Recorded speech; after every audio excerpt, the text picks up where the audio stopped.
کہ بڑے لوگ اس کے پیرو ہوتے ہیں یا کمزور آدمی؟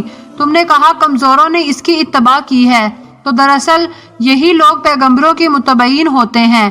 اور میں نے تم سے پوچھا کہ اس کے ساتھی بڑھ رہے ہیں یا کم ہو رہے ہیں؟ تم نے کہا کہ وہ بڑھ رہے ہیں، اور ایمان کی کیفیت یہی ہوتی ہے حتیٰ کہ وہ کامل ہو جاتا ہے۔ میں نے تم سے پوچھا کہ آیا کوئی شخص اس کے دین سے ناخوش ہو کر مرتد بھی ہو جاتا ہے؟ تم نے کہا نہیں۔ تو ایمان کی خاصیت بھی یہی ہے کہ جن کے دلوں میں اس کی مسرت رچ بس جائے وہ اس سے لوٹا نہیں کرتے۔ اور میں نے تم سے پوچھا کہ آیا وہ کبھی عہد شکنی کرتے ہیں؟ تم نے کہا کہ نہیں۔ پیغمبروں کا یہی حال ہوتا ہے، وہ عہد کی خلاف ورزی نہیں کرتے۔ اور میں نے تم سے کہا کہ وہ تم سے کس چیز کے لیے کہتے ہیں؟ تم نے کہا کہ وہ ہمیں حکم دیتے ہیں کہ اللہ کی عبادت کرو، اس کے ساتھ کسی کو شریک نہ ٹھہراؤ، اور تمہیں بتوں کی پرستش سے روکتے ہیں، سچ بولنے اور پرہیزگاری کا حکم دیتے ہیں۔ لہٰذا اگر یہ باتیں جو تم کہہ رہے ہو سچ ہیں تو عنقریب وہ اس جگہ کا مالک ہو جائے گا کہ جہاں میرے یہ دونوں پاؤں ہیں۔ مجھے معلوم تھا وہ پیغمبر آنے والا ہے، مگر مجھے یہ معلوم نہیں تھا کہ وہ تمہارے اندر ہوگا۔ اگر میں جانتا کہ اس تک پہنچ سکوں گا تو اس سے ملنے کے لیے ہر تکلیف گوارا کرتا۔ اگر میں اس کے پاس ہوتا تو اس کے پاؤں دھوتا۔ ہرقل نے رسول اللہ صلی اللہ علیہ وآلہ وسلم کا وہ خط منگایا جو آپ نے دحیہ کلبی رضی اللہ تعالیٰ عنہ کے ذریعے حاکم بصرہ کے پاس بھیجا تھا، اور اس نے وہ ہرقل کے پاس بھیج دیا تھا۔ پھر اس کو پڑھا تو اس میں لکھا تھا، اللہ کے نام کے ساتھ جو نہایت مہربان اور رحم کرنے والا ہے۔ اللہ کے بندے اور اس کے پیغمبر محمد صلی اللہ علیہ وآلہ وسلم کی طرف سے یہ خط ہے شاہ روم کے لیے۔ اس شخص پر سلام ہو جو ہدایت کی پیروی کرے۔ اس کے بعد میں آپ کے سامنے دعوت اسلام پیش کرتا ہوں۔ اگر آپ اسلام لے آئیں گے تو دین و دنیا میں سلامتی نصیب ہوگی، اللہ آپ کو دوہرا ثواب دے گا، اور آپ میری دعوت سے روگردانی کریں گے تو آپ کی رعایا کا گناہ بھی آپ ہی پر ہوگا۔ اور اے اہل کتاب، ایک ایسی بات پر آ جاؤ جو ہمارے اور تمہارے درمیان یکساں ہے، وہ یہ کہ ہم اللہ کے سوا کسی کی عبادت نہ کریں اور کسی کو اس کا شریک نہ ٹھہرائیں، اور نہ ہم میں سے کوئی کسی کو خدا کے سوا اپنا رب بنائے۔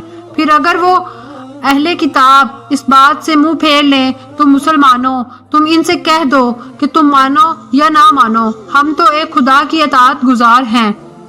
ابو سفیان کہتے ہیں، جب ہرقل نے جو کچھ کہنا تھا کہہ دیا اور خط پڑھ کر فارغ ہوا تو اس کے ارد گرد بہت شور و غوفہ ہوا، بہت سی آوازیں اٹھی اور ہمیں باہر نکال دیا گیا۔ تب میں نے اپنے ساتھیوں سے کہا کہ ابو قبشہ کے بیٹے حضرت صلی اللہ علیہ وآلہ وسلم کا معاملہ تو بہت بڑھ گیا ہے، دیکھو تو اس سے بنی اسفر یعنی روم کا بادشاہ بھی ڈرتا ہے۔ مجھے اس وقت سے اس بات کا یقین ہو گیا کہ حضور اکرم صلی اللہ علیہ وآلہ وسلم عنقریب غالب ہو کر رہیں گے، حتیٰ کہ اللہ نے مجھے مسلمان کر دیا۔ راوی کا بیان ہے کہ ابن ناطور ایلیا کا حاکم ہرقل کا مصاحب اور شام کے نصارہ کا لاٹ پادری بیان کرتا تھا کہ ہرقل جب ایلیا آیا ایک دن صبح کو پریشان اٹھا تو اس کے درباریوں نے دریافت کیا کہ آج ہم آپ کی حالت بدلی ہوئی پاتے ہیں، کیا وجہ ہے؟ ابن ناطور کا بیان ہے کہ ہرقل نجومی تھا، علم نجوم میں وہ پوری مہارت رکھتا تھا۔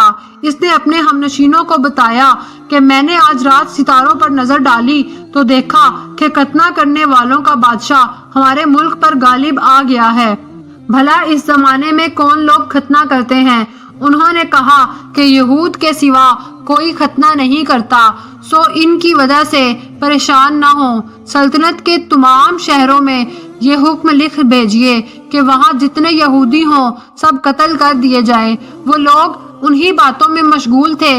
ہرقل کے پاس ایک آدمی لایا گیا جسے شاہ غسان نے بھیجا تھا۔ اس نے رسول اللہ صلی اللہ علیہ وآلہ وسلم کے حالات بیان کیے۔ جب ہرقل نے سارے حالات سن لیے تو کہا کہ جا کر دیکھو وہ ختنہ کیے ہوئے ہیں یا نہیں۔ انہوں نے اسے دیکھا تو بتلایا کہ وہ ختنہ کیا ہوا ہے۔ ہرقل نے جب اس شخص سے عرب کے بارے میں پوچھا تو اس نے بتلایا کہ وہ ختنہ کرتے ہیں۔ تب ہرقل نے کہا، یہی محمد صلی اللہ علیہ وآلہ وسلم اس امت کے بادشاہ ہیں جو پیدا ہو چکے ہیں۔ پھر اس نے اپنے ایک دوست کو رومیہ خط لکھا تھا اور وہ بھی علم نجوم میں ہرقل کی طرح ماہر تھا۔ پھر وہاں سے ہرقل حمص چلا گیا۔ ابھی حمص سے نکلا نہیں تھا کہ اس کے دوست کا خط اس کے جواب میں آ گیا۔ اس کی رائے بھی حضور اکرم صلی اللہ علیہ وآلہ وسلم کے حضور کے بارے میں ہرقل کے موافق تھی کہ محمد صلی اللہ علیہ وآلہ وسلم واقعی میں پیغمبر ہیں۔ اس کے بعد ہرقل نے روم کے بارے آدمیوں کو اپنے حمص کے محل میں طلب کیا اور اس کے حکم سے محل کے دروازے بند کر لیے گئے۔ پھر وہ اپنے خاص محل سے باہر آیا اور کہا، اے روم والو، کیا ہدایت اور کامیابی میں کچھ حصہ تمہارے لیے بھی ہے؟ اگر تم اپنی سلطنت کی بقا چاہتے ہو تو پھر اس نبی صلی اللہ علیہ وآلہ وسلم کی بیعت کر لو اور مسلمان ہو جاؤ۔ یہ سننا تھا کہ پھر وہ لوگ وحشی گدھوں کی طرح دروازوں کی طرف دوڑے مگر انہیں بند پایا۔ آخر جب ہرقل نے اس بات سے ان کی یہ نفرت دیکھی اور ان کے ایمان لانے سے مایوس ہو گیا تو کہنے لگا کہ ان لوگوں کو میرے پاس لاؤ۔ جب وہ دوبارہ آئے تو اس نے کہا، میں نے جو بات کہی تھی اس سے تمہاری دینی پختگی کی آزمائش مقصود تھی، سو وہ میں نے دیکھ لی۔ تب یہ بات سن کر وہ سب کے سب اس کے سامنے سجدے میں گر پڑے اور اس سے خوش ہو گئے۔ بالآخر ہرقل کی آخری حالت یہی رہی۔ صحیح بخاری حدیث نمبر 7۔